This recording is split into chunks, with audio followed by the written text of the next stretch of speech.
நண்பர்கள் அனைவருக்கும் வணக்கம்.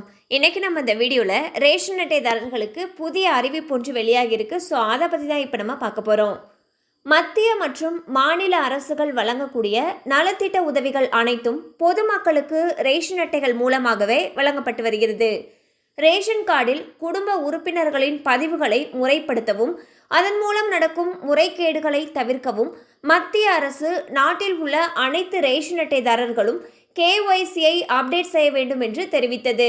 இதற்காக ரேஷன் அட்டையில் உள்ள குடும்ப உறுப்பினர்கள் அனைவரும் தங்களுடைய கைவிரல் ரேகையை பதிவு செய்ய வேண்டும் எனவும் தெரிவித்திருந்தது.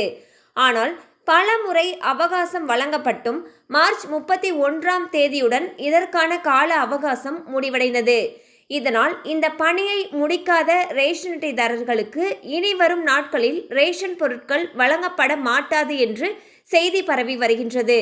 ஆனால் அது போன்ற உத்தரவுகள் எதுவும் இல்லை என்றும் கேஒய்சி சரிபார்ப்பை முடிக்காத ரேஷன் அட்டைதாரர்களுக்கு தொடர்ந்து பொருட்கள் வழங்கப்படும் என்றும் கூட்டுறவுத்துறை விளக்கம் அளித்துள்ளது.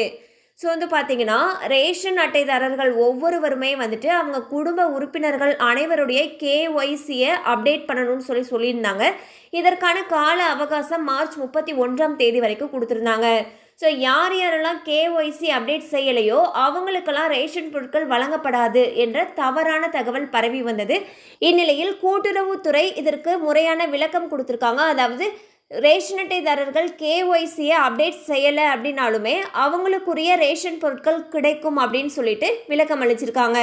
கண்டிப்பாக அந்த அப்டேட் உங்களுக்கு பயனுள்ளதாக இருந்திருக்கும் நம்புகிறோம். மேலும் இது போல் அப்டேட்ஸ் உங்களை உடனே ரீச் ஆகணும்னு நினச்சிங்கன்னா நம்ம சேனலோடு தொடர்ந்து இணைந்திருங்கள். தேங்க்யூ ஃபார் வாட்சிங்.